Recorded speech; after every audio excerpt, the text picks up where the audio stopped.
యోహాను రాసిన మొదటి పత్రిక మొదటి అధ్యాయము మొదటి 4 వచనాలు చదువుకుందాం. ప్రభు చిత్తమైతే ఈ సంవత్సరం బిగినింగ్లో మనము యోహాను మొదటి పత్రిక ధ్యానాలు ప్రారంభించుకుందాం. ఆది నుండి ఇప్పటి వరకు కూడా సంఘము మీద సాతాను యొక్క బలమైన దాడి ఏంటంటే అబద్ధ బోధలు. It is not persecution primarily the threat to the church, it is the perverted truth. సత్యమును వక్రీకరించటం, బోధను కలిపి చెరపటం, అబద్ధ బోధ అనేది లేకపోతే ఈ చెడ్డ బోధలు అనేవి సంఘములో ఆది నుండి ఉన్నటువంటి ఒక సమస్య. అందులో కూడా యేసుక్రీస్తు ప్రభువారి యొక్క దైవత్వం మీద కానీ యేసుక్రీస్తు ప్రభువారి యొక్క మానవత్వం మీద కానీ ఈ రెండిటి మీద ఆది నుంచి కూడా సాతానుడు దాడి చేస్తూనే ఉన్నాడు. On the divinity or on the humanity of Jesus Christ. ఇవి రెండు కూడా మన రక్షణలో ప్రప్రదమైన మూలస్తంభాలు. యేసుక్రీస్తు ప్రభువారు గనుక దేవుడు కాకపోతే ఆయన చేసిన బలి అనేది వ్యర్థం. యేసుక్రీస్తు ప్రభువారు గనుక దేవుడు కాకపోతే నీవు నేను రక్షణ పొందటం అసాధ్యం.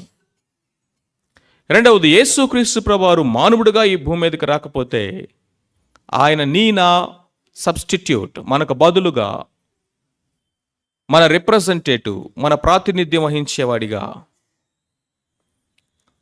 ఆయన రక్త మాంసములు ధరించుకొని భూమి మీదకి రాకపోతే ఆయన నిష్కలంకమైన పరిశుద్ధ రక్తాన్ని చిందించేటటువంటి అవకాశం ఎంత మాత్రము లేదు.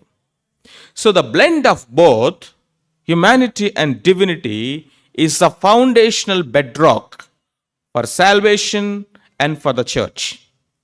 మన వ్యక్తిగత రక్షణకైనను సంఘమునకైనను పునాది లాంటిది యేసుక్రీస్తు ప్రభువారి యొక్క దైవత్వము, ఆయన మానవత్వం రెండు. సో కాబట్టి అనేక రకాలైనటువంటి అబద్ధ బోధలు, కొన్ని ఆయన దేవుడు కాదు అనేటువంటి విధముగా, మరికొన్ని ఆయన సశరీరుడుగా, అంటే శరీరముతో ఈ భూమి మీద దేవుడు రావడానికి వీలు లేదు, అలా వచ్చినవాడు దేవుడు అవటానికి వీలు లేదు అన్నట్లుగా సంఘాల్లో అనేక బోధలు వెళ్ళినాయి. ఈ దినాల్లో కూడా మనం చూసినట్లయితే ఎక్కడ చూసినా కానీ ఇంటర్నెట్లో, యూట్యూబ్లో, వీడియోస్లో మనం ఏమి వింటున్నామంటే the attack on the divinity or the humanity, the person and the ministry of Jesus Christ. So Yohanu ఈ పత్రిక యొక్క ప్రాముఖ్యమైనటువంటి ఉద్దేశం ఏంటంటే birth, death, burial and resurrection of Jesus Christ. Yesukreestu ప్రభువారి యొక్క ఇన్కార్నేషన్, అంటే ఆయన శరీరధారిగా ఈ భూమి మీదకి వచ్చాడు. ఆ జీవము ప్రత్యక్షమాయను. ఏ జీవము ప్రత్యక్షమైందంటే ఆది నుండి ఉన్నటువంటి జీవం. ఆది నుండి ఉన్నటువంటి ఆయనే శరీరధారిగా మన మధ్యకు వచ్చాడు అనేది one of the most important ఇక్కడ ఈ పత్రికలోని ఎంఫసిస్. రెండవది, ఆయన మన కొరకు చేసినటువంటి ఈ యొక్క ప్రొపీషియేషన్, అంటే మనకు ఆయన శాంతకరమై ఏ విధముగా మన కొరకు ఆయన రక్తం కార్చి ప్రాణం పెట్టి సిలువ మీద క్రీస్తు ప్రభువు చేసినటువంటి ఆ యొక్క బలియాగము, దాని యొక్క ఎఫెక్ట్ ఏంటి అనే దాన్ని ఆయన చాలా క్షుణ్ణంగా వివరిస్తూ వచ్చాడు. మూడవది, ఆయన యొక్క రిజరెక్షన్, యేసు క్రీస్తు ప్రభు యొక్క పునరుద్ధానం. ఆయన యొక్క పునరుద్ధానం అనేది యేసుక్రీస్తు ప్రభువారు చేసిన క్లెయిమ్స్ ఏవైతే ఉన్నాయో ఎక్స్క్లూజివ్గా నేనే నేనే నేనే నేను తప్ప ఇంకొకరెవరు లేరు అన్నట్లుగా వాటన్నిటికీ కూడా అవి రుజువు అయి ఉన్నది. అవి వాస్తవం. ఆయన చెప్పినటువంటి క్లెయిమ్స్ అన్ని అంటానికి ఆ ప్రూఫ్ ఏంటంటే, అటెస్టేషన్ ఏంటంటే ఆయన యొక్క పునరుద్ధానం. ఆయన మన అపరాధముల నిమిత్తం అప్పగించబడి నీతిమంతులముగా తీర్చబడుటకై ఆయన లేపబడెను అంటాడు రోమాపత్రికలో. యేసుక్రీస్తు ప్రభువారి యొక్క శిలువ బలియాగం అనేది మన పాపముల కొరకు ఆయన చేసినటువంటి పేమెంట్ అయితే, ఆయన పునరుద్ధానం అనేది, ఆయన పేమెంట్ అనేది చాలినది, తద్వారా మనకు నీతి ఆపాదించబడింది అంటానికి ఆయన పునరుద్ధానం రుజువు. ఆయన పునరుద్ధానం కనుక జరగకపోతే ఆయన యందు విశ్వాసం ఉంచినటువంటి వారికి మరణము తర్వాత నిరీక్షణ ఏమీ లేదు. ఆయన పునరుద్ధానం మనకి ఏమి ఇచ్చిందంటే, ఏ విధంగా అయితే ఆయన మృతుల్లో నుంచి తిరిగి లేచాడో, నా యందు విశ్వాసం ఉంచిన వాడును చనిపోయినను తిరిగి లేస్తాడు అని యేసుక్రీస్తు ప్రభువు చెప్పినటువంటి మాటకు అది ఒక ఆధారం. కాబట్టి ఈ యొక్క పత్రికలో మనం ఏం చూస్తామంటే, గాస్పల్ని రీఇటరేట్ చేస్తున్నాడా అనిపిస్తుంది. గాస్పల్ సువార్త అంటే ఏంటి? The birth, death, burial and resurrection of Jesus Christ. కాబట్టి మనకు చాలాసార్లు రాంగ్ అండర్స్టాండింగ్ ఆఫ్ గాడ్, లేకపోతే the wrong understanding of our spiritual life ఎందుకు వస్తుంది అంటే, the wrong understanding of the gospel. సువార్తలోనే మనకు సరి అయినటువంటి అవగాహన లేకపోవడాన్ని బట్టి. సో ఈ యొక్క గ్రంథకర్త ఎవరు అనేది మనకు తెలుసు, ఇక్కడ కనిపిస్తూ ఉంది యోహాన్. యోహాను కరెక్ట్గా మనం గనక బైబిల్లో గనక చూసినట్లయితే there are at least 5 Johns in the Bible. 5 ఉన్నారు యోహాను అనేటువంటి పేరుతో. మొట్టమొదటిగా మనం చూసినట్లయితే బాప్తిస్మిచ్ యోహాను, రెండవది సీమోను పేతురు యొక్క తండ్రి అయినటువంటి యోహాను, యోహాను కుమారుడైన సీమోను అని ప్రభు పిలవటం మనం చూస్తాం. మూడవది అపోస్తలుడైనటువంటి యేసుక్రీస్తు ప్రభువు శిష్యుడైనటువంటి ఈ పత్రిక రాసినటువంటి యోహాను. నాలుగవదిగా జాన్ మార్క్ అని పిలుస్తాం. యోహాను మార్క్ అని పిలువబడేటువంటి యోహాను, జాన్ మార్క్. ఓకే, అపోస్తల కార్యంలో జాన్ మార్క్ కనిపిస్తాడు. మార్క్ అను మారు పేరు కలిగిన యోహాను అని ఆయన గురించి రాయబడి ఉంది. ఆ తర్వాత అపోస్తల కార్యం 4వ అధ్యాయము 5-6 వచనాల్లో అక్కడ అపోస్తలకు వ్యతిరేకంగా ఫామ్ అయినటువంటి ఆ యొక్క ప్రధాన యాజకుడి యొక్క కుటుంబంలో యోహాను, అలెగ్జాంద్రు అనే వాళ్ళు ఉన్నారని అక్కడ రాయటం మనం చూస్తాం. సో అట్లీస్ట్ మనము చూసినట్లయితే there are 5 people with the name John. అయితే ఈ పత్రిక రాసినటువంటిది ఎవరంటే అపోస్తుడైన యోహాను.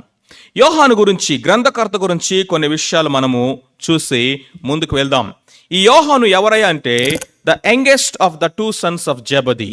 జెబెదయి కుమారులలో ఇద్దరిలో ఈయన చిన్నవాడు. పెద్దవాడి పేరేంటి? యాకోబు, యోహాన్. వీరు బాగా మంచి వ్యాపారం చేసేటువంటి వారు. వీరి యొక్క వ్యాపారం ఏంటంటే చేపలు పట్టేటువంటి వ్యాపారం. వ్యాపారం అని ఎందుకు మనం చెప్పొచ్చు అంటే, దగ్గర వాళ్ళు 2 boats తోటి వ్యాపారం చేస్తున్నారు.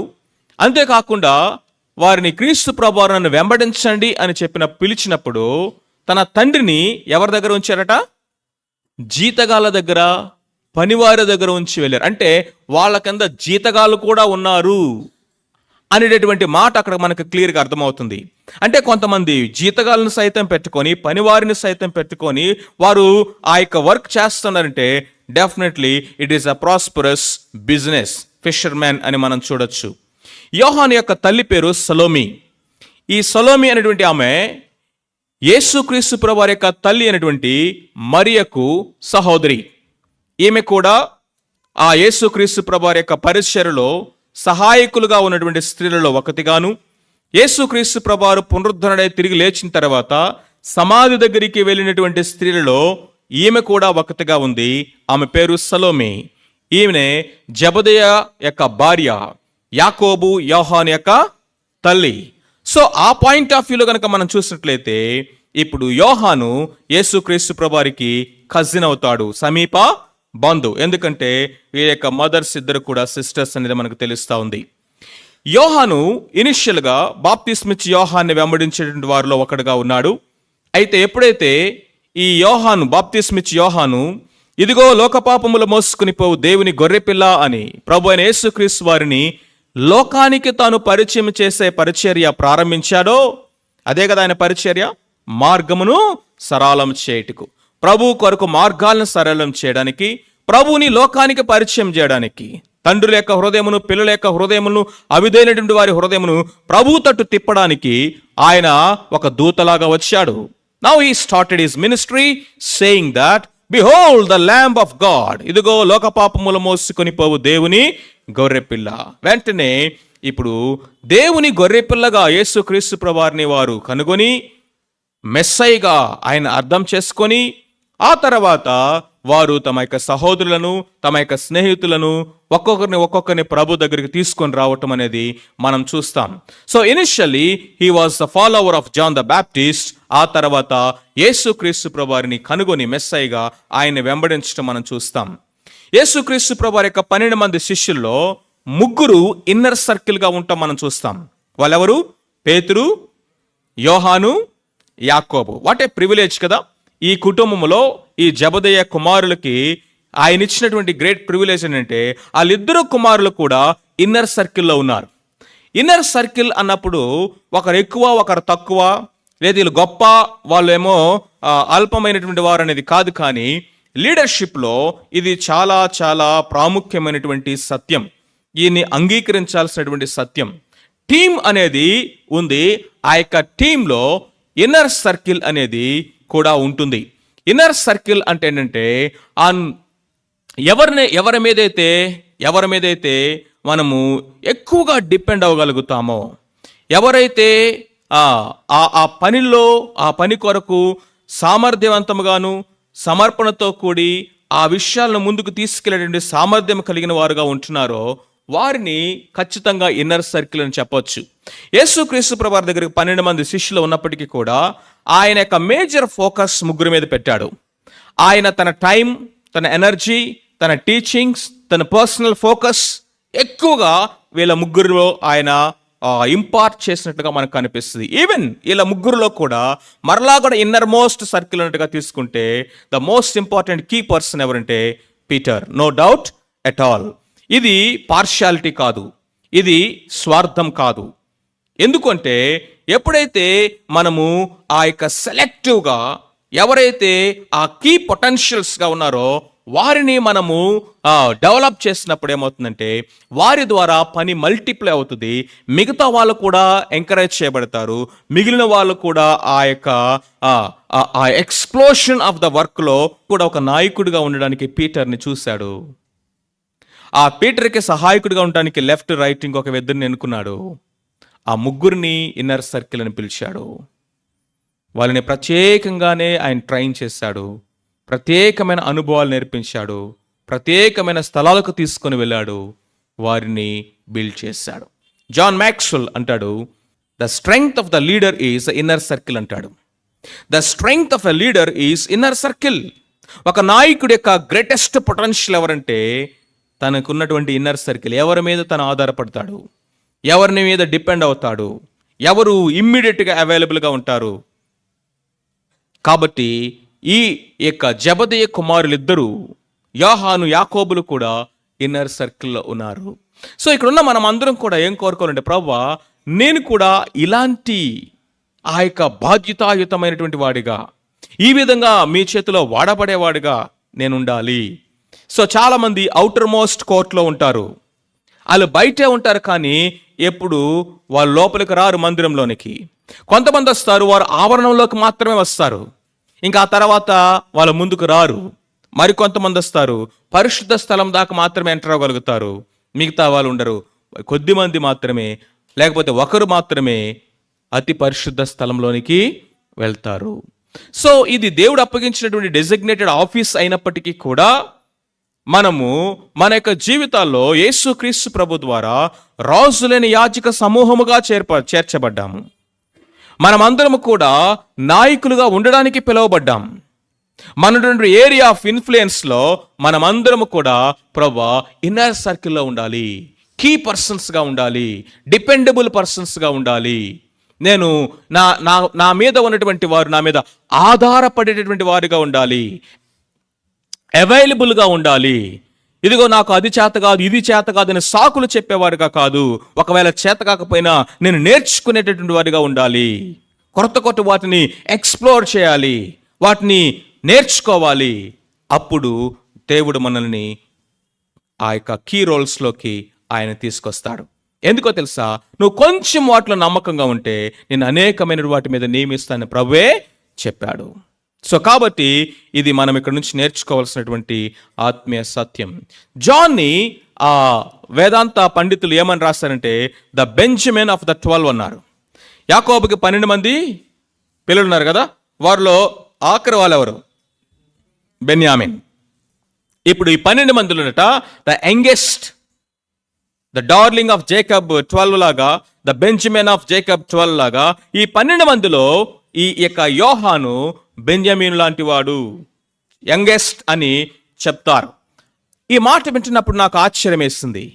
ఒకవేళ కనుక అది వాస్తవమైతే, అది సత్యమైతే, యోహాను యొక్క ఆత్మీయ పరిణితి చూడండి, ఆత్మీయ పరిపక్వత చూడండి. యంగెస్ట్ అన్నారు, మేబీ 20-25 ఇయర్స్ ఏజ్లో ఉన్నాడేమో ఆ టైంకి. ఆ టైంకే 12 మందిలో ఒకడయ్యాడు. అపోస్తలులో 12 మందిలో ఒకటవటమే కాదు, ఇన్నర్ సర్కిల్లోకి వచ్చాడు. ఇన్నర్ సర్కిల్లోకి రావడమే కాదు, ప్రభు యొక్క రొమ్మును ఆనుకున్నటువంటి శిష్యుడయ్యాడు. అంత మాత్రమే కాదు, ప్రభువు ప్రేమించినటువంటి శిష్యుడిగా పిలువబడ్డాడు. అంత మాత్రమే కాదు, ప్రభువు తన యొక్క తల్లిని అప్పగించేటటువంటి బాధ్యత, అప్పగించగలిగినటువంటి ట్రస్ట్ని బిల్డ్ చేయగలిగాడు. అంత మాత్రమే కాదు, తను ఆ యేసుక్రీస్తు ప్రభువారి యొక్క సిలువ వేసుకుని వెళ్తా ఉన్నప్పుడు పేతురు కూడా ఆ కోర్టులోకి వెళ్ళడానికి కారణం ఎవరో తెలుసా? ఈ యోహానుకట అక్కడ ఉన్నటువంటి నాయకులు కొంతమంది తెలుసు కాబట్టి దాన్ని బట్టి ఈయన కూడా లోపలికి వెళ్ళగలిగాడు. సోషల్ ఇన్ఫ్లుయెన్స్ కలిగిన వాడుగా ఉండగలిగాడు. ఇప్పుడు సిలువ దగ్గరగా నిలబడి యేసుక్రీస్తు ప్రభువారిని హత్తుకున్నటువంటి 12 మంది శిష్యుల్లో ఏకైక శిష్యుడు ఎవరంటే యోహాను. ఎవరయ్యా ఈయనంటే యంగెస్ట్ అంట, నాట్ ద ఓల్డెస్ట్. ఆయన వయసు ఏంటి, ఆయన పరిపక్వత ఏంటి, ఆయన వయసు ఏంటి, ఆయన చేసేటువంటి బాధ్యతలు ఏంటి, ఆయన వయసు ఏంటి, ఆయన ఆత్మీయ చూడండి ఆ అభివృద్ధి ఎలా ఉంది. ఒకసారి ఆలోచించేద్దాం. 22, 23, 25 ఇయర్స్ ఉన్నటువంటి వాళ్ళు, ఇక్కడ యవనస్తులుగా ఉన్నటువంటి వారు ఈరోజు మన యొక్క జీవితాలను ఒకసారి ఆలోచించేయండి. 2000 సంవత్సరాల క్రితము దేవుని వాక్యము సమృద్ధిగా లేని కాలంలో, దేవుని ప్రత్యక్షత ఇంకా పరిపూర్ణంగా కంప్లీట్గా ఇవ్వనటువంటి ఆ దినాల్లో, ఇంకా అది పాత నిబంధన కాలంగానే చూడొచ్చు, గాస్పల్స్ వరకు, అపోస్తల కార్యముల నుంచే new testament era, the church era start అవటం మనం చూస్తాం. పరిశుద్ధాత్మ దేవుడు మనతో ఉండడానికి దిగి వచ్చినటువంటి అప్పుడే వారి యొక్క జీవితాలు, వారి యొక్క ఆత్మీయ స్థితి, వారి యొక్క ఆత్మీయ అభివృద్ధి కనుక మనం చూసినట్లయితే, ప్రభువా వాళ్ళు ఇన్నర్ సర్కిల్లోకి వచ్చాడు యోహాను. మనం ఎక్కడున్నాం? కనీసం ఒక్కసారి 66 పుస్తకాలు చదివినటువంటి అనుభవం లేదు మనకి. ఏ పుస్తకంలో ఏముంటుందో మనకు తెలియదు. లేఖనాల్లో స్పిరిచువల్లీ ఇల్లిటరేట్. ఆత్మీయంగా కనుక మనం చూసినట్లయితే ఆత్మీయ జీవితంలో బ్యారన్, స్పిరిచువల్లీ వీఆర్ బ్యారన్. అనుభవాలు కనుక మనం చూసినట్లయితే, అనుభవ రూపంలో కనుక చూస్తే చిన్నపిల్లల చేష్టలు, చిన్నపిల్లల యొక్క ఆలోచనలు. మరి వయసు ఎంత ఉందంటే తల నరిసిపోయింది. వయసు ఎంత ఉందా అంటే నడి వయసు వచ్చేస్తుంది. 25, 30, 35, 40, 50s. యోహాను the youngest of the 12. But look at the responsibilities they are taken. ఏమన్నా చెప్పాలట యోహాను చెప్తానంట, నువ్వు వెళ్ళి ప్రభువుకి చెప్పు, నువ్వు మాట్లాడు ప్రభుతోటి. ఆ ఇంటిమస్సీ చూడండి. ఇంట్లో 10 మంది పిల్లలుంటే వాళ్ళు చిన్నవాడు ఎట్లుంటాడు ఊహించండి. ఆ ఇంటిమస్సీ మమ్మీతో డాడీతో ఎలా ఉంటుందో ఊహించండి.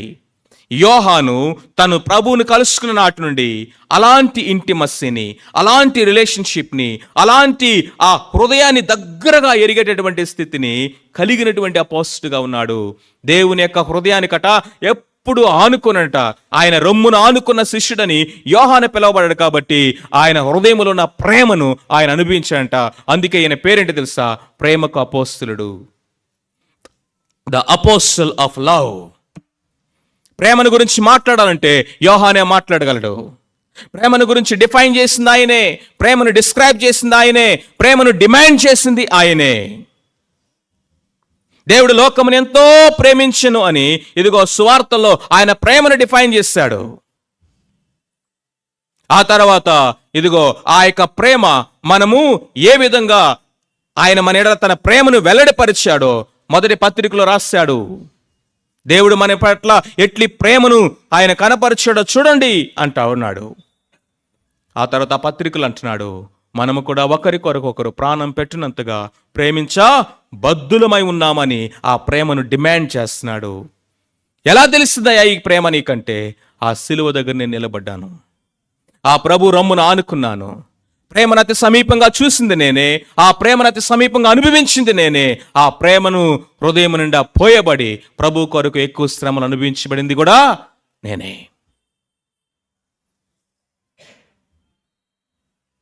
యోహాను గురించి ఆలోచిస్తూ ఉంటే నా మట్టుకు నాకైతే చాలా సిగ్గేస్తూ ఉంది. At such an age, look at John, the last apostle to pen the scripture. లేఖనాలు రాసినటువంటి అపోస్తులలో ఆఖరి వాడెవరంటే ఎవరు? యోహాను. ఆఖరి రాసిన పుస్తకం ఏంటి? ప్రకటన. అది లాస్ట్లో ఉంది కాబట్టి లాస్ట్ రాశారు అనుకోవకండి, నిజంగా లాస్ట్ రాసింది కూడా అదే. The last scripture written by any apostle is John. యోహాను తన యొక్క పర్సనాలిటీ కనుక మనం చూసినట్లయితే, yes, John is an ambitious young man అట. అంబిషియస్. ఆ అంబిషియస్నెస్ లేకపోతే ఈ స్థాయికి ఎదగలేడండి. నేను ప్రభు కొరకు అది చేయాలి ఇది చేయాలనే అంబిషన్ మనకు ఉండాలి. నేను ఆత్మీయంగా అలా ఎదగాలి ఇలా ఎదగాలి అనేటువంటి ఆ తపన, ఆ కోరిక ప్రతి ఒక్కరిలో ఉండాలండి. అది లేకపోవటాన్ని బట్టే మనము జీవితాలు ఎట్లా ఉన్నంటే అరాకొరగా ఉంటున్నాయి. అది లేకపోవటాన్ని బట్టే మనం ఎక్కడో ఆఖరిలో లిస్ట్లో ఉన్నాం, కానీ ఎక్కడో ఉన్నాం మొత్తానికి. We are lost somewhere in the list, in the crowd. అది నేర్చుకోవాలి ఇది నేర్చుకోవాలి, నేను ఇది చేయాలి అది చేయాలి. ఏది ఆ ఆశేది, ఏది ఆ తపనేది? చాలాసార్లు మనకు ఒక పని చేయడానికి మనము ఆమడ దూరంలో నిలబడతాం. ఎందుకో తెలుసా? భయం. ఎందుకంటే నాకు ఇది రాదు, నాకు ఇది చేత కాదు. ఎప్పుడైనా ట్రై చేసావా? ట్రై చేయకుండా ఎట్లా వస్తుంది? ట్రై చేయకుండా ఎలా నేర్చుకుంటాం మనం ఏదైనా సరే? చాలాసార్లు అనుకుంటారు నేను కీబోర్డ్లో పెద్ద ప్రొఫెషనల్ మాస్టర్ అనుకుంటారు. ఇక్కడ వాళ్ళు చాలామందికి తెలియదు ఆ సంగతి. మన ఏఎస్ రావు నగర్లో 2 ఇంగ్లీష్ పాటలు పాడారు. ఈ 2 ఇంగ్లీష్ పాటలు పాడుతున్నప్పుడు సరే అక్కడ ఏదో కీబోర్డ్ ఉంటే వెళ్ళి కూర్చొని ఒక బీట్ అట్లా ఆన్ చేస్తే అది పర్ఫెక్ట్గా సెట్ అయింది. ఏదో అకాంప పెట్టి అట్లా, నాకు ఏ కార్డు కూడా లేదు, ఆ కార్డు వేసాను, వాళ్ళు ఇంగ్లీష్లో పాడారు. తర్వాత అంటున్నారు, అబ్బా అభిషేక్ అన్న ప్రొఫెషనల్గా ప్లే చేసారు. ఏంది ప్లే చేసింది? అక్కడ కీబోర్డ్ ఉంది, ఖాళీగా ఉంది, వీళ్ళు మ్యూజిక్ లేకుండా పాడుతున్నారు. హృదయంలో మంట పుట్టింది. అయ్యో ఏంటి ఆరాధన, ఇలాగా పాడేది సర్వోన్నతిన దేవుణ్ణి. కీబోర్డ్ రెడీగా ఉంది, యవనస్తులు ఖాళీ కూర్చున్నారు, వాళ్ళేమో మైక్ పట్టుకుని ఏదో పాడుతున్నారు. వెళ్ళి కూర్చున్నాను, ఆన్ చేశాను, ఏదో నొక్కాను, పర్ఫెక్ట్ ట్యూన్ వచ్చింది, ప్రొఫెషనల్గా వచ్చింది. కారణం ఎవరో తెలుసా? దేవుడు. You just go. కంజర్లు ఉన్నాయి, ఒక్కడు ప్లే చేయడానికి కొంతమందికి సిగ్గు, కొంతమందికి భయం. ప్లే చేయటానికి నువ్వు స్టార్ట్ చేస్తే వచ్చేది. పాటలు పాడటం నువ్వు అసలు స్టార్ట్ చేసి, ఇందాక పాటలు పాడుతూ ఉంటే అందరూ తలకాయ ఉంచుకున్నారు, కొంతమంది సెల్ ఫోన్లు చూస్తున్నారు. ఏం చేస్తారు? ఇంకా నేర్చుకోవాలని ఆశ ఉంటే కదా. ఇందాక పాడామే ఏ దునియాక లోకం, ఆ పాట నేను మొట్టమొదటిగా హిమాచల్ ప్రదేశ్ వెళ్ళినప్పుడు ద ఫస్ట్ వీక్ ఈజిఎఫ్కి వెళ్ళాను. అక్కడ వాళ్ళు ఆ పాట పాడారు. నెక్స్ట్ వీక్ ఈజిఎఫ్లో ఆ పాట నేనే పాడి సింగింగ్ లీడ్ చేశాను. 1 వీక్. ఆ తర్వాత నుంచి ప్రతి వారం సాంగ్స్ లీడ్ చేశాను. హిందీ సాంగ్ ఫస్ట్ సాంగ్ నేర్చుకుంది అదే. నెక్స్ట్ వీక్ ఆ పాటని అక్క నేను ఇద్దరం పాడాం. ఎందుకో తెలుసా? ఆ వారం అంతా అరిగిపోయిన రికార్డు లాగా విన్నాను అది. ఎస్, 1 ఇయర్ అయ్యేసరికి హిందీ సర్వీస్లో హిందీ పాటలు పాడేటానికి, సింగింగ్ లీడ్ చేయడానికి దేవుడు వాడుకున్నాడు ఒక తెలుగు వ్యక్తిని. ఫస్ట్ టైం నేను స్టూడెంట్గా ఉన్నప్పుడు నా గురించి డబ్బా చెప్పుకుంటున్నాను అనుకుంటారేమో, సారీ, నాకు భయం వేస్తుంది చెప్పుకోవాలంటే. నేను థర్డ్ ఇయర్లో ఉన్నప్పుడు, సెకండ్ ఇయర్లో ఉన్నప్పుడు first time PC Varghese uncle చూసాను నేను. ఆయన వాక్యం చెప్తా ఉంటే పక్కన సిరాజ్ అన్న ట్రాన్స్లేట్ చేస్తున్నాడు. 2 సింహాలు పోట్లాడినట్టుగా ఉన్నాయి అక్కడ స్టేజ్ మీద. నా వాక్యం వింట మానేసి ఆ ట్రాన్స్లేషన్ మీద పడింది నా దృష్టి అంతా. I was just 22 years at that time. I don't know where that mind, ఆ ఆలోచన ఎక్కడి నుంచి వచ్చిందో, అవుట్ ఆఫ్ ద స్కై ఒక థాట్ వచ్చింది ఈ మైండ్లోకి. ఆ సేవకుడికి ఎప్పటికైనా ఒక రోజు నేను కూడా ట్రాన్స్లేట్ చేయాలి.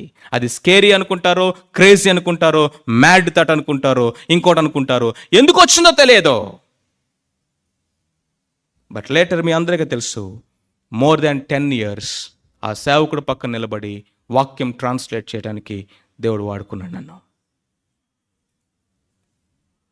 తెలుగు మీడియం 10th క్లాస్ వరకు పల్లెటూరులో జడ్పీ స్కూల్లో చదివినవాడిని నేను.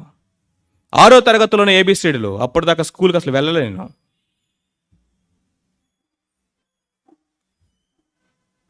Why I'm telling this is ambitious.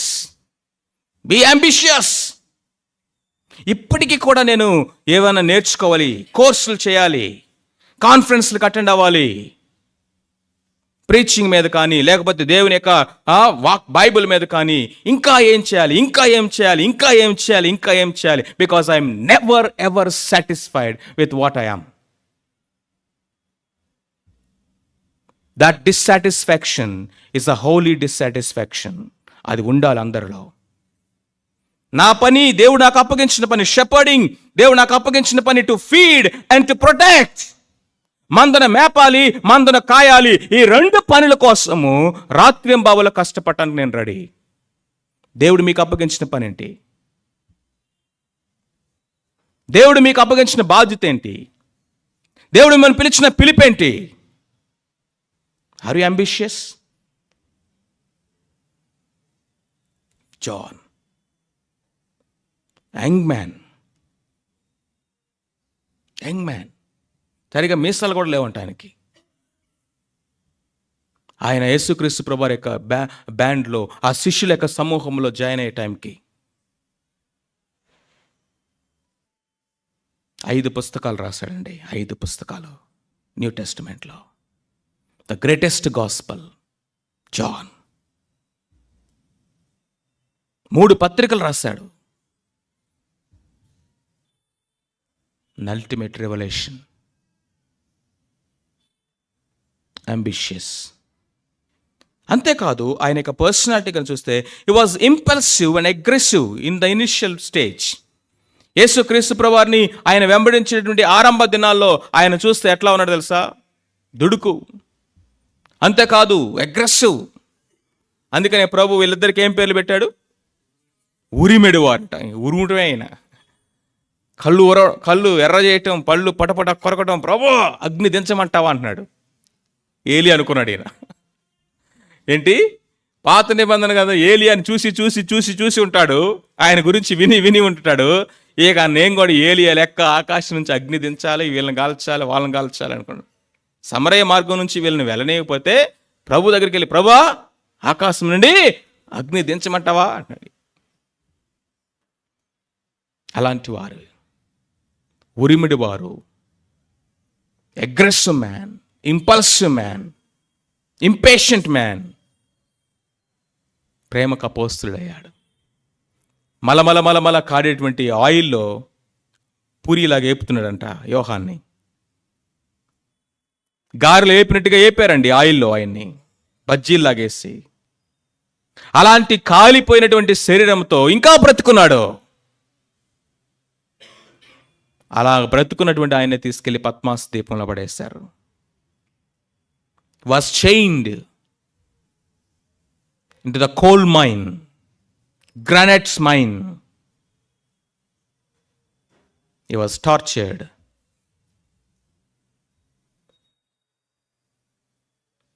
ప్రేమ ప్రేమ ప్రేమ ప్రేమ ప్రేమ. ఒక తండ్రిలాగా అయిపోయాడట, ఒక తల్లిలాగా అయిపోయాడట.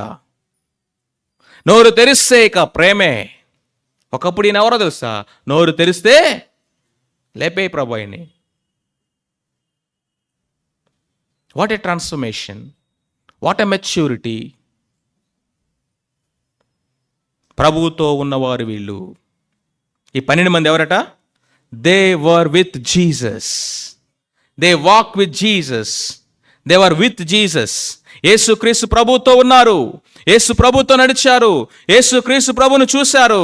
అందుకని అంటున్నాడు, మేము ఆది నుండి ఉన్నది ఏదైతే మేము చూసామో కన్నులారా, ఏదైతే విన్నామో, ఏదైతే మేము నిదానించి కనుగొన్నామో, ఏది తాకి చూసామో ఆ జీవమును గురించే మీకు రాస్తున్నాము. We have personal experience. ప్రియమైనటువంటి వారులారా, ఆ మాట మనం చెప్పగలమా? మేము యేసుతో కూడా నడిచేవారము, వాళ్ళే శిష్యులంటే.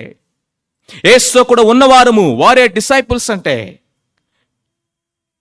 మేము ఆయనకి ప్రత్యక్ష సాక్షులము, వారే శిష్యులంటే. నేను విన్న వాటిని, కన్న వాటిని, అనుభవించే వాటిని నేను చెప్పకుండా ఉండలేను, వాళ్ళే సాక్షులంటే. ఈరోజు ఏదా స్వరం? ఈరోజు ఏదా ధైర్యం?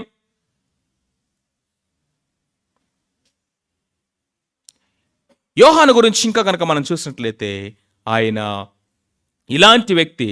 సంఘాలకు ఒక బిషప్గా, లేకపోతే లాస్ట్ వరకు, చివరి వరకు ఉండి ఆయన న్యాచురల్ డెత్ పొందాడని చరిత్ర చెప్తా ఉంది.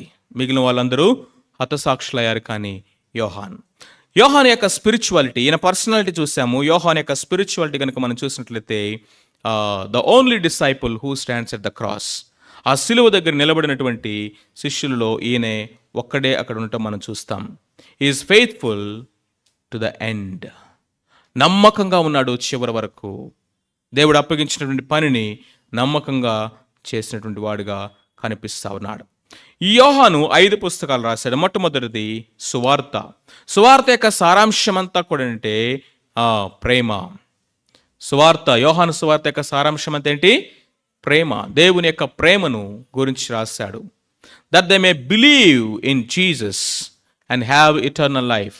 యేసు క్రీస్తు ప్రభుని నమ్మి ఆయనందు విశ్వాసం ఉంచి నిత్య జీవము పొందాలి. ఇదే సువార్త యొక్క సారాంశం. మొదటి పత్రిక యొక్క సారాంశం ఏంటంటే లైఫ్. సువార్త యొక్క సారాంశం లవ్ అయితే, మొదటి పత్రిక సారాంశం ఏంటి? లైఫ్, జీవము, జీవవాక్యమును గూర్చినది. సెకండ్ లెటర్ యొక్క సారాంశం ఏంటంటే ట్రూత్, సత్యము. మూడవ పత్రిక యొక్క సారాంశం ఏంటంటే జీవ మార్గం. ఏ విధమైనటువంటి మార్గములో క్యారెక్టర్, కాండక్ట్ కలిగి మనం జీవించాలి. ప్రకటన గ్రంథం యొక్క సారాంశం ఏంటంటే మహిమ, గ్లోరీ. మీరు జాగ్రత్తగా గమనించారా? అక్కడ love, life, truth, way and glory. యేసుక్రీస్తు ప్రభువారు ఆయన గురించి చెప్పినప్పుడు ఆయన ఏమన్నాడు? నేనే మార్గము, సత్యము, జీవమును అయి ఉన్నాను అని చెప్పినటువంటి ఆ యొక్క మాట కొరకంట ఆయన 3 పుస్తకాలు రాశాడట. మీకు అర్థమైందా? ఆయన చెప్పినటువంటి ఆ ఒక్క స్టేట్మెంట్లో నుంచి ఎన్ని రాశాడు? 3 పుస్తకాలు రాశాడట. ఆయన మార్గము, ఆయనే జీవము, ఆయనే సత్యము, ఆయనే ప్రేమ, ఆయన రాబోతున్న మహిమై ఉన్నాడు. సరే, యోహాను పత్రిక ఎందుకు రాయాల్సి వచ్చిందో కొన్ని చూద్దాం రండి. There is a 4-fold purpose in writing this letter. 4 ప్రాముఖ్యమైన ఉద్దేశాలని గ్రంథకర్త అసలు ఎందుకు రాయాల్సి వచ్చిందో ఇక్కడ చెప్తున్నాడు. చూడండి, 4వ వచనం చదవండి. మన సంతోషము పరిపూర్ణమగుటకై మేము ఈ సంగతులు వ్రాయిచున్నాము. మన సంతోషము పరిపూర్ణమగుటకై, జాయ్, సంతోషము పరిపూర్ణమగుటకై. యేసుక్రీస్తు ప్రభువారు కూడా మీరు గమనించినట్లయితే 15వ అధ్యాయం యోహాను సువార్తలో మీ సంతోషము, ఈ సహవాసం గురించి నేను ఎందుకు మెన్షన్ చేస్తున్నానంటే ఆయనతో పాటు మనము సంతోషము పరిపూర్ణమగుటకు ఈ సంగతులు మీకు రాయిచున్నాను. The intimacy with God brings the real joy. The intimacy with the children of God brings real joy. భక్తుడైన దావీదు అంటున్నాడు, నీ సన్నిధిలో నిత్య సుఖములున్నాయి, నీ కుడి చేతిలో చెప్పండి నిత్యానందములున్నాయి. ఎక్కడయ్యా నిత్యానందం ఉంది? ఎక్కడ నిత్య సంతోషం ఉన్నది? ఆయన సన్నిధిలోనట. ఆయన సన్నిధిలో, ఆయన యొక్క సహవాసములో. ప్రియమైన వారులారా, జాగ్రత్తగా వినండి. ఈ పుస్తకం యొక్క థీమ్ ఏంటంటే ఫెలోషిప్. ఈ పుస్తకం యొక్క అల్టిమేట్ థీమ్ ఏంటంటే సహవాసం. ఈ సహవాసాన్ని గురించి మాట్లాడితే ఏమంటే దేవునితో సహవాసము, తెగిపోయిన సహవాసం ఎప్పుడైతే తిరిగి మరలా పునరుద్ధరణ చేయబడుతుందో అప్పుడే సంతోషం వస్తుందట మనకి.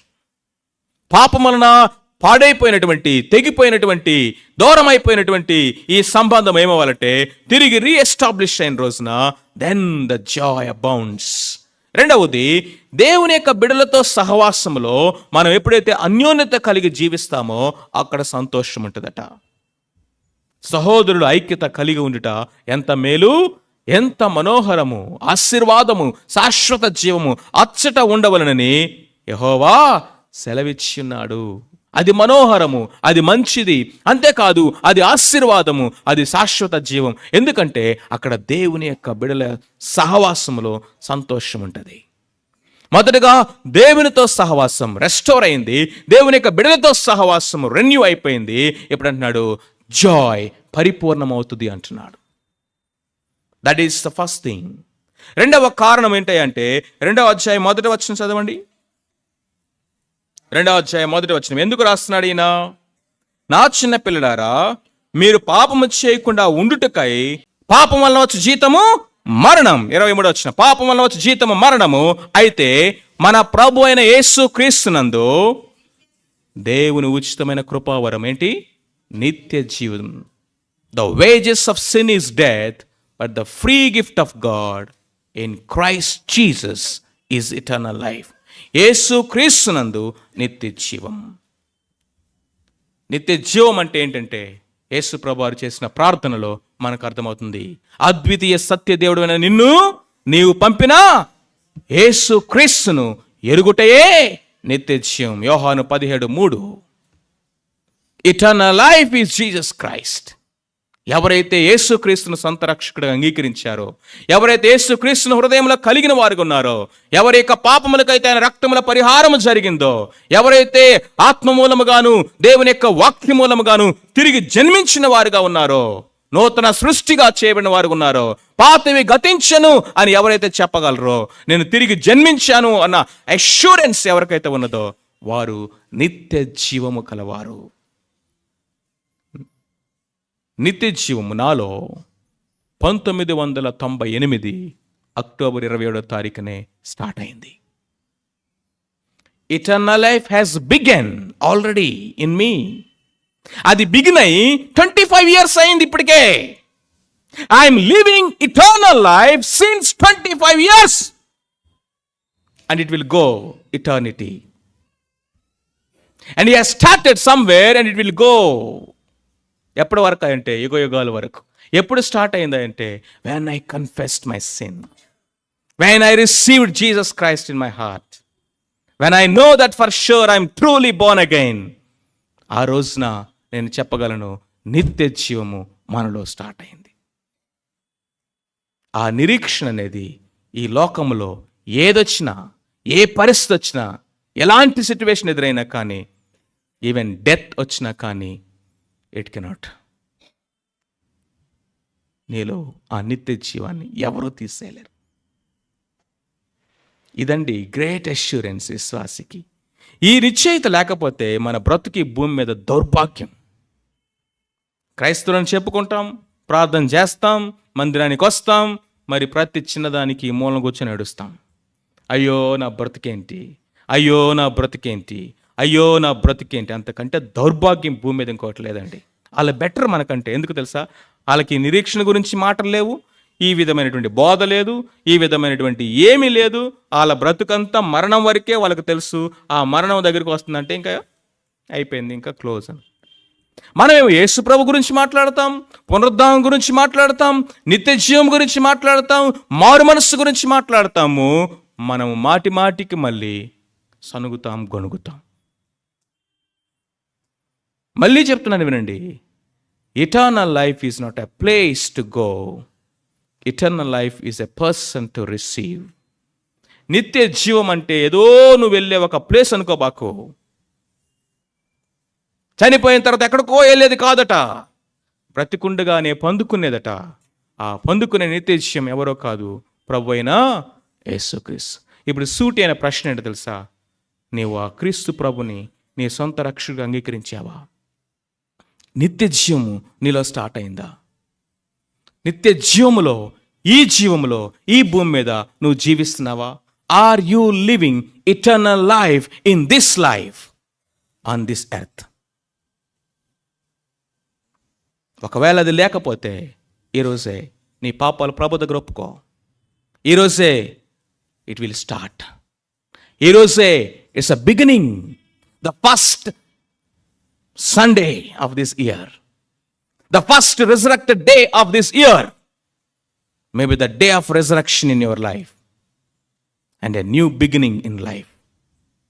Accept Christ. 4 కారణాలు చెప్పాడు ఎందుకు ఈ పత్రిక రాస్తున్నాడు అంటే, మొట్టమొదటి కారణం ఏంటంటే మీ సంతోషము పరిపూర్ణము అని, to promote full Joy in the family of God. రెండవది, to prevent sin in the family of God. మూడవది, to protect from the false teachers the family of God. And finally, to provide assurance to the family of God, which is the church. సంఘంలో సంతోషాన్ని promote చేయడానికి, పాపాన్ని prevent చేయడానికి, అబద్ధ బోధల్ని protect చేయడానికి, అంతేకాకుండా నిశ్చయతని provide చేయడానికి ఈ యొక్క పత్రికని రాస్తా ఉన్నాడు. ఈ ఫాల్స్ టీచర్స్ ఎవరు, వాళ్ళ సమస్యలు ఏంటి అని వివరించడానికి టైం చాలదు, వివరించినా కానీ కొంతమందికి అర్థం కాదు. 2 మాటలు చెప్తాను వినండి. అక్కడున్న సమస్యలు ఏంటంటే, కొంతమంది వచ్చారు, వాళ్ళ పేరు జ్ఞానవాదులు. ఏం వాదులు? జ్ఞానవాదులు. వాళ్ళు నాస్టిక్స్ అంటారు, జ్ఞానవాదులు. వీళ్ళు ఏమని వాదించడం ప్రారంభించారంటే, పదార్థం అనేది పాపభూయిష్టమైనది, మ్యాటర్ ఈజ్ ఈవిల్. వాళ్ళ బోధ ఏంటి? ఈ భూమి మీద ఉన్న ఏ పదార్థమైనా, సృష్టించబడిన ఏ పదార్థమైనా అదేంటి? అది పాపభూయిష్టమైనది, అది అపవిత్రమైనది. దాని వలనే ఈ సమస్యలన్నీ కూడా. కాబట్టి పరిశుద్ధుడైన దేవుడు పదార్థాన్ని తీసుకోవడానికి వీలు లేదు. కాబట్టి దేవుడు శరీరధారిగా ఈ భూమి మీదకి రావటం అనేది అసాధ్యం. ఒకవేళ ఎవరైనా అలా వచ్చాడంటే ఆయన దేవుడు కాదు. ఎందుకని? Matter is evil. మ్యాటర్ అంటే ఏంటి? పదార్థం. రక్తమాంసం కూడా పదార్థమే కదా. అనంతుడైన దేవుడు, ఆత్మైన దేవుడు, అదృశ్యమైన దేవుడు పదార్థాన్ని తీసుకోకూడదు. ఒకవేళ తీసుకుంటే ఆయన అపవిత్రుడు అవుతాడు. అపవిత్రుడైతే ఆయన దేవుడు కాదు. కాబట్టి యేసుక్రీస్తు ప్రభువు యొక్క ఇన్కార్నేషన్ని వీళ్ళు అటాక్ చేశారు. ఆయన శరీరధారిగా రాకపోతే సమస్య. అందుకని అంటాడు, యేసు క్రీస్తు శరీరధారిగా వచ్చాడు. క్రీస్తు విరోధి ఎవడు? ఆయన కుమారుడు కాదని చెప్పేవాడు, ఆయన శరీరధారిగా రాలేదని చెప్పేవాడు అని ఆయన రాయవలసి వచ్చింది. సో ఈ విధమైనటువంటివి. ఇంకొకటి, యేసుక్రీస్తు ప్రభువారు ఆయన పరలోకంలో ఉన్నాడు, ఆత్మగానే ఉన్నాడు. కానీ యేసు ప్రభువారు అంటే ఈ భూమి మీద మనిషిగా ఉన్నటువంటి, మరియకు పుట్టిన, యోసేపు పుట్టిన, నజరేతులో పుట్టినటువంటి ఆయన సడన్గా యోహాన్ దగ్గరికి బాప్తీసం తీసుకోవడానికి వచ్చాడు. బాప్తీసం తీసుకోవడానికి వచ్చినప్పుడు ఆత్మగా ఉన్న యేసు ప్రభువారు ఆయన ఆవరించారు. ఎక్కడ? బాప్తీసం తీసుకుంటున్నప్పుడు. కాబట్టి ఈ భూమి మీద 33.5 సంవత్సరాలు బ్రతికినటువంటి ఆయన 3.5 సంవత్సరాలు సేవ చేశాడే, ఆయన యేసు యొక్క అంటే మెస్సయ్య యొక్క ఆత్మ కలిగిన వాడిగా చేశాడు. ఆయన శిలువ మీద మరణిస్తున్నప్పుడు యేసు ప్రభువారి ఆత్మ అతన్ని విడిచిపెట్టింది. కాబట్టి ఇప్పుడు శిలువ మీద చనిపోయింది ఎవరు? మనిషి. మరి శిలువ మీద మనిషి చనిపోతే మనిషి రక్తము నీ పాపాలని కడగలే. అంటే ఈ విధమైనటువంటిది ఈ సిద్ధాంతాలన్నీ కూడా దేన్ని అటాక్ చేస్తున్నాయి చూడండి. The basis of your salvation. మన రక్షణ యొక్క ఆధారమైనటువంటి క్రీస్తు ప్రభు యొక్క దైవత్వాన్ని, మానవత్వాన్ని, ఆయన పాపరహితమైనటువంటి శిలువ బలియాగాన్ని అటాక్ చేయటం ద్వారా ఇప్పుడు అందరిలో ఏమైందంటే, అరే ఇంతకు నేను రక్షించబడ్డానా లేదా? అర్థమైందా? రక్షణ ఆనందం పోయింది. ఇంక ఎలా పడితే అలా జీవించడం స్టార్ట్ అయిపోయారు. ఇప్పుడు మీకు అర్థమైందే 4 పర్పస్లు ఎందుకు చెప్పాల్సి వచ్చింది. జాయ్ పోయింది. ఎందుకంటే సాల్వేషన్ మొత్తం డిస్టర్బ్ చేసి పడేస్తారు బోధల వల్ల. జీవితం ఇష్టానుసారం అయిపోయింది. అబద్ధ బోధలు విస్తరించిపోయినట్లాగా అష్యూరెన్స్ అనేది లేకుండా పోయింది. కాబట్టి ఈ పత్రికలో ఈ 4ని ఎంఫసైజ్ చేయడానికి కారణమైంది. ఈ బుక్ యొక్క ఓవర్ వ్యూ ఏంటో తెలుసా? 3 మాటలు గుర్తుపెట్టుకోండి. There are only 3 words. మొట్టమొదటిది, గాడ్ ఈజ్ లైఫ్. ఆయన జీవమై ఉన్నాడు. గాడ్ ఈజ్ లైఫ్, ఆయన జీవం. The revealed Jesus is the life. ప్రత్యక్షపరచబడి, అందుకని ఆ జీవము ప్రత్యక్షమాయను అంటాడు కదా. చూసామా అక్కడ? చదవండి. ఆ జీవము ప్రత్యక్షమాయను. ఎక్కడి నుండి? నజరేతు నుంచి కాదు, బెత్లెహేము నుంచి కాదు, లేకపోతే దావీదు నుంచి కాదు, మరియ నుండి కాదు, తండ్రి యొద్ద నుండి ప్రత్యక్షమైన ఏ జీవం అట ఇది? నిత్య జీవమును మేము చూచితిమి. సో కాబట్టి గాడ్ ఈజ్ లైఫ్. రెండవది, గాడ్ ఈజ్ లైట్. వెలుగు. దేవుడు వెలుగై ఉన్నాడు. 5వ వచనంలో మనం చూసినట్లయితే, మేము ఆయన వలన విని మీకు ప్రకటించు వర్తమానమేమనగా దేవుడు వెలుగై ఉన్నాడు. God is light. And then మూడవది, గాడ్ ఈజ్ లవ్. 8వ వచనం 4వ అధ్యాయము, దేవుడు ప్రేమస్వరూపి. 16వ వచనంలో దేవుడు ప్రేమస్వరూపి అయి ఉన్నాడు. God is love, God is light, God is life. ఈ 3 ఎందుకు తీసుకొస్తానంటే, ఆ జీవము ప్రత్యక్షమైంది, దాన్ని విశ్వాసంతో నువ్వు రిసీవ్ చేసుకోవాలంటున్నాడు, నిత్య జీవం. రెండవది, దేవుడు వెలుగై ఉన్నాడు, రేడియేటింగ్ లైఫ్.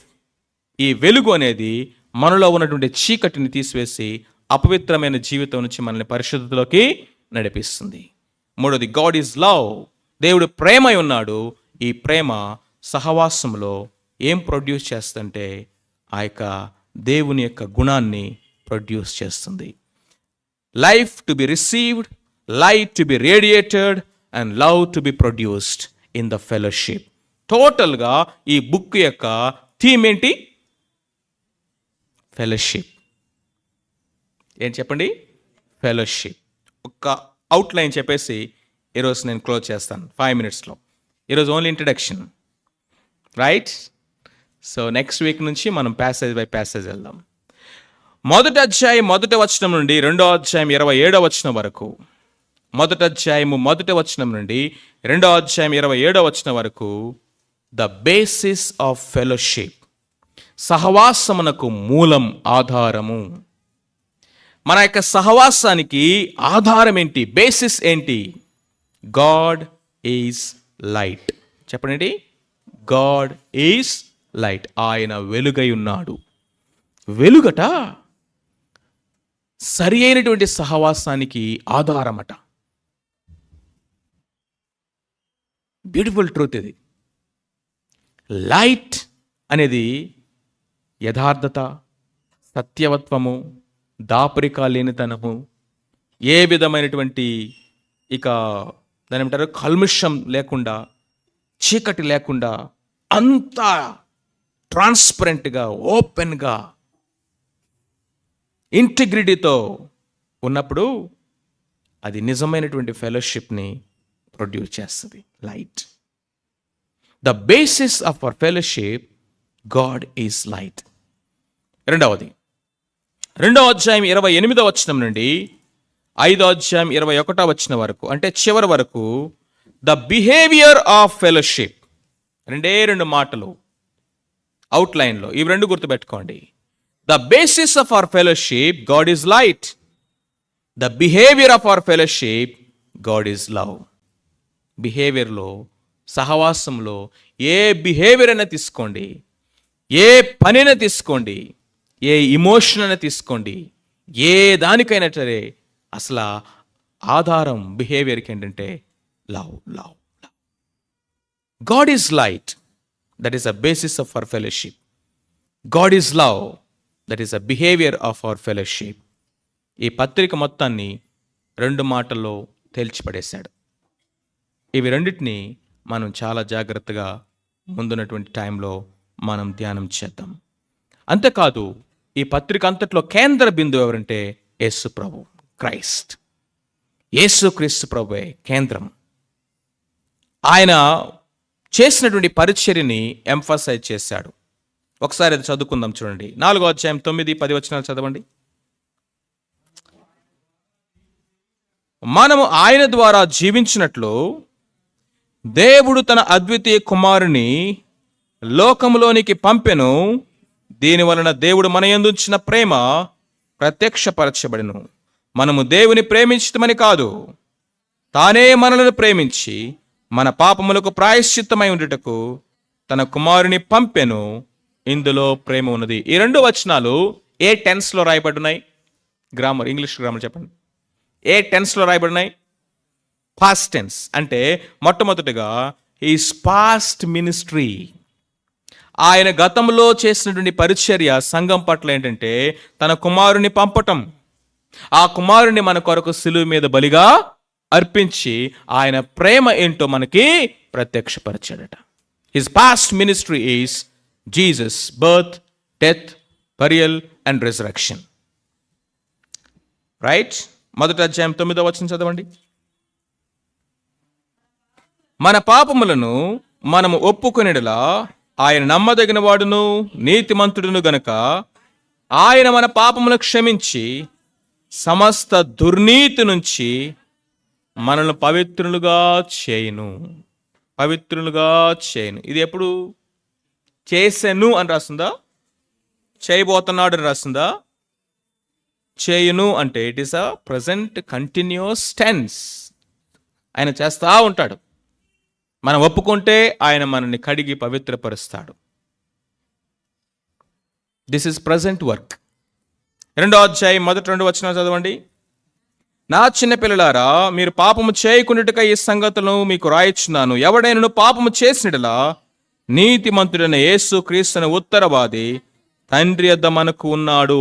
ఆయనే మన పాపములకు శాంతి. చాలు. సో ఇప్పుడు present work of Jesus Christ ఏంటి చెప్పండి ఈ 2 వచనాల్లో నుంచి. ఆయన ప్రస్తుతము సంఘము కొరకు చేస్తూ ఉన్నటువంటి పరిచర్య ఏంటి? ఒకటి, మన పాపములను, పాపము అంటే మనం మారు మనసు పొందినప్పుడు ప్రభువా నేను పాపిని ప్రభువా అని ఒప్పుకున్నాం. ప్రియులారా, ఒక మాట వినండి. మనం మారు మనసు పొందింది మనం చేసిన పాపాలన్నీ ఒప్పుకోవడాన్ని బట్టి కాదు. అదేంటి సార్ అట్లా చెప్తారంటారా? మనం మారు మనసు పొందింది మనం చేసిన ప్రతి పాపాన్ని ఒప్పుకున్నాం కాబట్టి కాదు. ఒకవేళ దేవుడు గనక ఆ టాస్క్ మనకిస్తే ఈ భూమి మీద ఎవడో చేయలేడు అది. ఎందుకని? అవి లెక్కకు, మెమరీకి అందల. అవన్నీ ఎవడ గుర్తుంటాయి? అవన్నీ ఒప్పుకుంటే ఈలోపు చచ్చిపోతాం మనం. నా సగం పాపాలు ఒప్పుకునే లోపే 100 సంవత్సరాలు వచ్చేస్తాయి నాకు. ఇంకెక్కడ ఒప్పుకునేది? మనం అన్ని పాపాలు ఒప్పుకున్నాం కాబట్టి రక్షించబడలా. ప్రభు దగ్గరికి వెళ్ళి, అయ్యా నేను పాపిని, నన్ను క్షమించు. అఫ్ కోర్స్ గుర్తొచ్చినవి ఒప్పుకున్నాం, మన మదిలో ఉన్న మనస్సాక్షి నేరారోపణ చేసిన ఒప్పుకున్నాము, మనుషులతో సరి చేసుకున్నాం. కానీ బేసిక్గా మనము పాపిని అని ప్రభు దగ్గర కన్ఫెస్ అవ్వటం వల్ల రక్షించబడ్డాం. అయితే రక్షించబడిన తర్వాత మనం ఏం చేయాలంటే పాపాలు ఒప్పుకోవాలి. పాపాలంటే ఏంటి? ఇప్పుడు స్పెసిఫిక్గా పాయింట్ టు పాయింట్ వాళ్ళ దగ్గరకు వచ్చినప్పుడు ప్రభువా నేను పాపిని దొంగ ప్రార్థన. అది యథార్థమైన ప్రార్థన తెలుసా? ప్రభువా మన కాని మాట అన్నాను ప్రభువా, అప్పటి నుంచి నా మనస్సాక్షి నన్ను నేరారోపణ చేస్తూ ఉంది. కానీ మీరు ఒప్పిస్తున్నాగా నేను ఒప్పుకోలేదయ్యా. కానీ ఈరోజు ఇక నా వల్ల కాదు, అవిధేయులుగా నీ బలను చేయలేను, ఒప్పుకుంటాను ప్రభా, నన్ను క్షమించి. చూడకూడని చూశాను ప్రభా, వద్దు అనుకుంటే నా సైట్ ఓపెన్ చేశాను, నేను అపవిత్రం అయిపోయింది నా మనసు. మీరు ఒప్పిస్తున్నా కానీ నేను మోకరించలేదు, క్షమించయ్యా. నా భర్తను అరిశాను ప్రభా, నోట్లో నుంచి సడన్గా వచ్చేసింది, ఆ బూతు మాట వచ్చేసింది, పాతపోడు బయటకు వచ్చేసాడు ప్రభా. అది కన్ఫెషన్ అంటే. 1వ అధ్యాయం 9వ వచనంలో చెప్పేది ఏంటంటే ఇవి పాపిని ప్రభా, పాపిని ప్రభా, పాపిని ప్రభా, కుక్కని ప్రభా, నక్కని ప్రభా, పందిని ప్రభా. ఇది దొంగ ప్రార్థనలు. ఇవి యథార్థమైన ప్రార్థనలు కాదు. వెలుగులో నడిచేవాడి ప్రార్థన కాదు ఇది. మన పాపములను మనం ఒప్పుకునేలా ఆయన మనల్ని ఏం చేస్తాడట? క్షమిస్తాడు, కడిగి వేస్తాడు. అంతేకాకుండా మన పక్షముగా తండ్రి దగ్గర ఉండి ఆయన ఉత్తరవాదిగా సంఘము కొరకు విజ్ఞాపన చేస్తూ యాజకత్వాన్ని చేస్తున్నాడు. ప్రజెంట్ మినిస్ట్రీ ఏంటో రాశాడు. 3వ అధ్యాయం 2వ వచనం చదవండి. 3వ అధ్యాయం 2వ వచనం. ప్రియులారా, ఇప్పుడు మనమందరం ఏమై ఉన్నాము చెప్పండి? దేవుని పిల్లలమై ఉన్నాము. రేపొద్దున ఏమి అవబోతుందో, ఏమి జరగబోతుందో ఇంకా కంప్లీట్గా మనకి తెలియదు. కానీ ఒకటి మాత్రం నాకు తెలుసు, ఒకటి మాత్రం ఆయన చెప్పాడు. ఏంటంటే, ఆయన ప్రత్యక్షమైనప్పుడు ఆయన ఉన్నట్టుగానే ఆయన చూతుము గనుక ఆయనను పోలి ఉందుమని ఖచ్చితంగా ఎరుగుదము.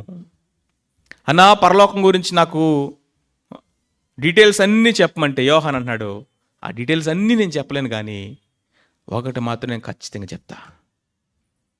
ఆయన ప్రత్యక్షమైనప్పుడు మనం ఆయన పోలి ఉంటాం, ఆయన ఉన్నట్టుగానే ఉంటాం, ఆయనతో ఉంటాం, ఆయన ముఖ దర్శనం చేస్తాం, యుగ యుగాలు ఆయనతో ఉంటాం. ఈ వచనంలో నుంచి ఫ్యూచర్ మినిస్ట్రీ ఏంటి చెప్పండి? ఫ్యూచర్ మినిస్ట్రీ ఏంటి? ఇదేంటి చూస్తారేంటి? సంఘం కొరకు ఆయన మరలా రాబోతున్నాడు, అంతే. మహిమ, గ్లోరీ, మనకు ఆయన మహిమనివ్వడానికి తిరిగి మరలా ఆయన అది ప్రత్యక్షం కాబోయే మహిమ. ఆయన సంఘం కోసం వచ్చాడు, ప్రాణం పెట్టి రక్తం ఇచ్చి సంఘాన్ని కొని వెళ్ళిపోయాడు. పరిశుద్ధాత్మను పంపించాడు. పరిశుద్ధాత్మ ద్వారా ఆయన సంఘాన్ని మచ్చైన, మడతైన, కలంకమైన, అట్టిది మరి ఏదైనా లేకుండా నిర్దోషమైన, నిష్కలంకమైనదిగా, మహిమ కలిగినదిగా ఆయన భవిష్యత్తులో తన ఎదుట నిలబెట్టుకోవడానికి ఇప్పుడు ఆ సంఘాన్ని ప్రిపేర్ చేస్తున్నాడు. ఆ సంఘం కొరకు మరలా రాబోతున్నాడు. Past work is death, burial, resurrection, purchasing of the church. Present work purification and priesthood కంటిన్యూగా జరుగుతుంది. అది ఫ్యూచర్ వర్క్ గ్లోరిఫికేషన్, మహిమనివ్వడానికి ఆయన మరలా రాబోతున్నాడు. ఈ నిరీక్షణతోటి ఈ లోకంలో మనం జీవించమంటున్నాడు. తల్ల వంచండి, ప్రార్థన చేసుకుందాం.